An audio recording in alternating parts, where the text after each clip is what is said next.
नमस्कार दोस्तों, स्वागत है आप सभी का हमारे चैनल RSP टेक में। कैसे हैं आप सभी लोग? तो आशा करता हूं आप सभी लोग अच्छे होंगे। तो दोस्तों, जैसे कि आपको इस स्क्रीन पे दिख रहा है कि आज का टॉपिक हमारा रहने वाला है दोस्तों, समांतर क्रम संयोजन। तो चलिए शुरू करते हैं आज की क्लास दोस्तों।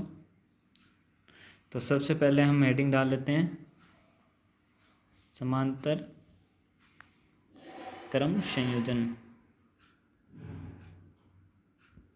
यानी कि पैरेलल कनेक्शन। तो दोस्तों, क्या होता है समांतर क्रम संयोजन? तो सबसे पहले हम समांतर क्रम संयोजन को समझने के लिए दोस्तों एक प्रतिरोधक बनाते हैं। ये लो, और इस प्रतिरोधक को हमने जोड़ दिया एक बैटरी से।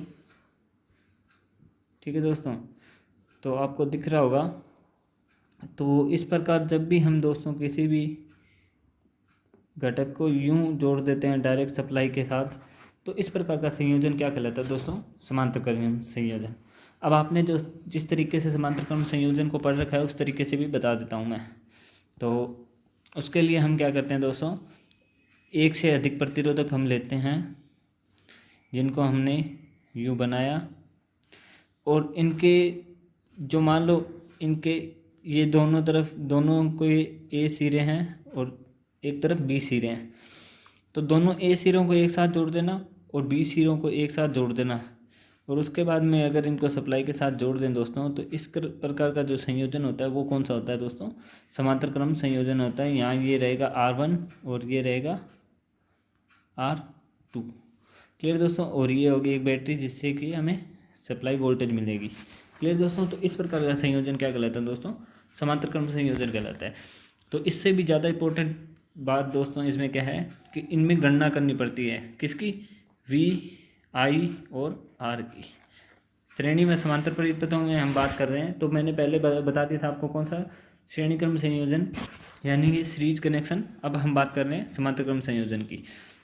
तो अब हम दोस्तों इस परिपथ में हम बात करेंगे, किसमें? इस परिपथ में हम बात करेंगे V, I और R की।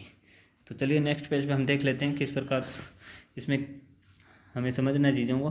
तो इस बार हम दोस्तों 3 प्रतिरोधक ले लेते हैं जिनको मैं समांतर क्रम में जोड़ने वाला हूँ। तो समांतर क्रम में जोड़ने के लिए यूँ लो, ये जुड़ गया समांतर क्रम में, और यहाँ एक बैटरी से इसको जोड़ देते हैं। ठीक है दोस्तों, तो यहाँ हम अंकित कर लेते हैं R1, ये R2 और ये हो गया R3। यहाँ से वोल्टेज मिलेगी जो कि ये प्लस सिरा, ये माइनस सिरा। तो दोस्तों समांतर क्रम संयोजन में आपको एक चीज़ और ध्यान रखनी होती है कि यहाँ जो सप्लाई होती है धारा, वो क्या है 3 भागों में बंट जाएगी, जिसको बोलेंगे I1, I2 और I3। तो ऐसा क्यों होता है दोस्तों कि श्रेणी क्रम में मैंने आपको बताया था कि धारा प्रवाह के लिए सिर्फ एक मार्ग होता है, जबकि समांतर क्रम में दोस्तों क्या होगा, जितने घटक जोड़े जाएंगे समांतर क्रम में उतने ही धारा के लिए मार्ग बन जाएंगे। जबकि वोल्टेज दोस्तों इसमें क्या रहेगी, हर जगह समान रहेगी। यही प्लस इसको मिलेगा, यही प्लस इसको और यही प्लस इसको, इसी प्रकार यहाँ माइनस मिलता रहेगा। तो इस प्रकार का संयोजन दोस्तों होता है समांतर क्रम संयोजन। तो अब देख लेते हैं दोस्तों इन तीनों ही प्रतिरोधकों में हम V, I व R की गणना करेंगे। तो सबसे पहली बात कि जो समांतर क्रम में दोस्तों की वोल्टेज, जो टोटल वोल्टेज है वो सभी में समान रहने वाली है, यानी कि सभी घटकों में जो वोल्टेज है वो रहेगी दोस्तों समान। तो जैसे कि हम बात कर रहे हैं यहाँ 3 घटक जोड़े थे, तो तीनों की जो वोल्टेज है V1, V2 और V3, तो वो क्या दोस्तों रहेगी, इक्वल रहेगी तीनों में। उसके बाद हम बात करते हैं दोस्तों I की, यानी कि धारा की।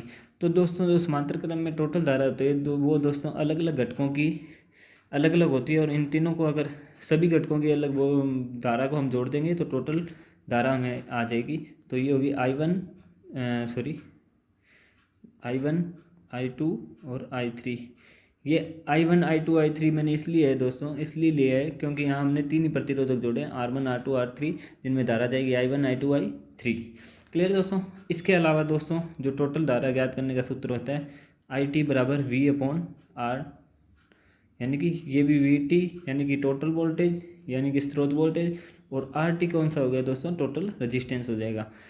तो इनकी भी हम बात करेंगे किस प्रकार RT और VT ज्ञात करते हैं। तो VT तो दोस्तों आपको या तो दी होगी या ज्ञात करनी होगी, वो हम क्वेश्चन पे देख लेंगे कि किस प्रकार VT ज्ञात करनी होती है या VT दी जाती है।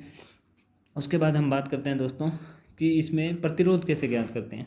तो दोस्तों समांतर में प्रतिरोध ज्ञात करने का सूत्र मैं डायरेक्ट बता देता हूँ, वैसे इसको हल भी किया जा सकता है लेकिन फालतू का टाइम वेस्ट करने की ज़रूरत नहीं है, आप थोड़ा याद कर लोगे तो ज़्यादा बेटर रहेगा।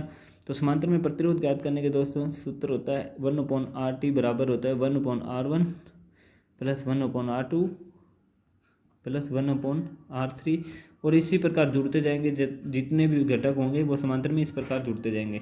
तो ये होता है दोस्तों समांतर में प्रतिरोध ज्ञात करने का सूत्र। इसके अलावा मैं बात करता हूँ दोस्तों, एक बार बीएमआरसी के एग्जाम में आ गया था, तो वो क्या था, टोटल RT पूछा था, जो कि समांतर परिपथ में RT पूछा था दोस्तों। तो उसमें ऑप्शन दे रखे थे 1/R1 plus 1/R2 plus 1/R3।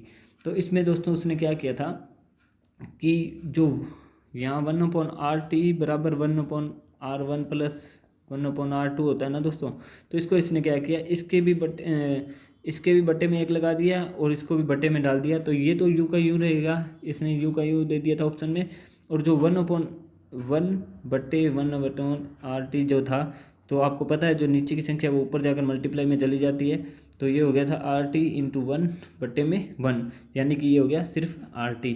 तो इसने क्या दे दिया था ऑप्शन में, ये दे दिया था, जो कि बहुत से बच्चों का गलत हुआ था। तो ऐसी गलती नहीं करनी है बच्चों, थोड़ा सा दिमाग लगाना होता है एग्जाम में। एग्जामिनर भी क्वेश्चन कई बार घुमा कर दे देता है, तो ऐसे भी हो सकता है कि ये ऑप्शन भी आपको मिल जाए, या हो सकता है कि 3 ऑप्शन दे और तीनों ही सही हो।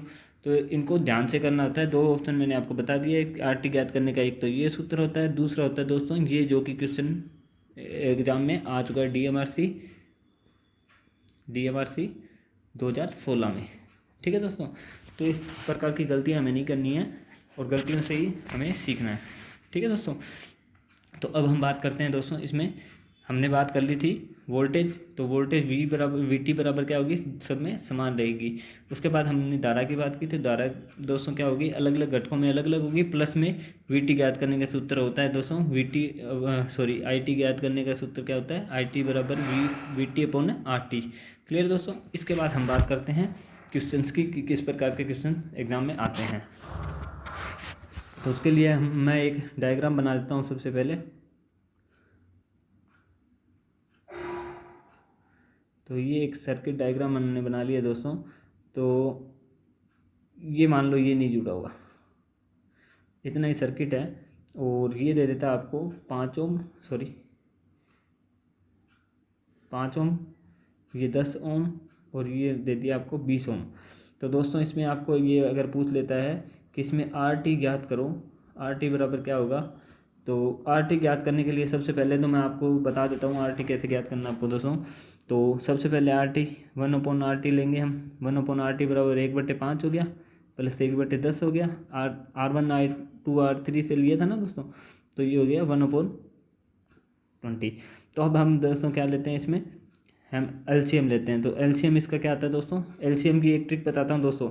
जब भी आपको ऐसी संख्या दी जाए या कोई भी संख्या दी जाए, तो LCM लेने के लिए आप क्या करोगे दोस्तों, सबसे बड़ी जो संख्या होगी, सबसे बड़ी संख्या इसमें क्या है 20, तो 20 को 1 से मल्टीप्लाई करो।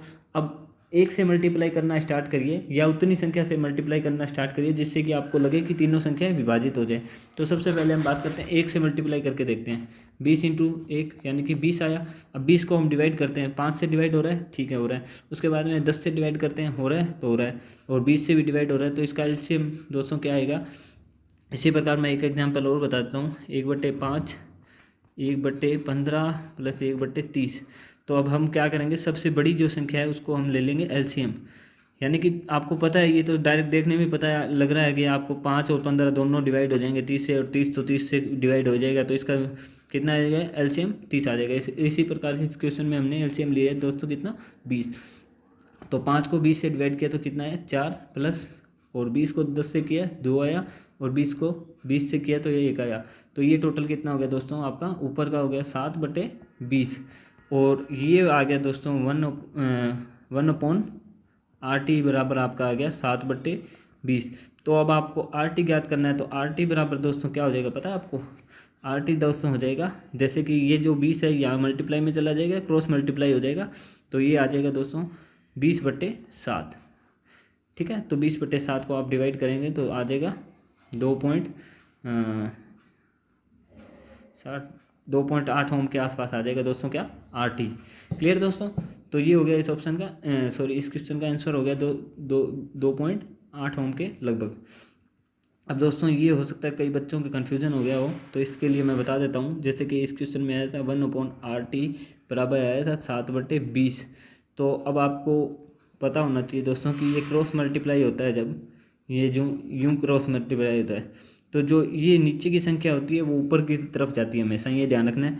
तो आपको ये क्या होगा, ये 20 इधर मल्टीप्लाई होकर कितना आ जाएगा, 20 आ जाएगा, 20 × 1 और बराबर में क्या आ जाएगा दोस्तों, RT × 7। तो ये हो गया, इसका मतलब क्या हो गया, RT या 7RT बराबर क्या हो गया 20। तो इसको आप यूँ भी लिख सकते हो 7RT बराबर 20 भी लिख सकते हो। तो आपको पता होना चाहिए जो मल्टीप्लाई में होता है ये इधर जाकर क्या चला जाता है दोस्तों, डिवाइड में चला जाता है। तो ये हो गया 20/7, जिसको कि मैंने डायरेक्ट बता दिया था। अगर किसी बच्चे को नहीं समझ आया था तो उसके लिए भी मैंने बता दिया कि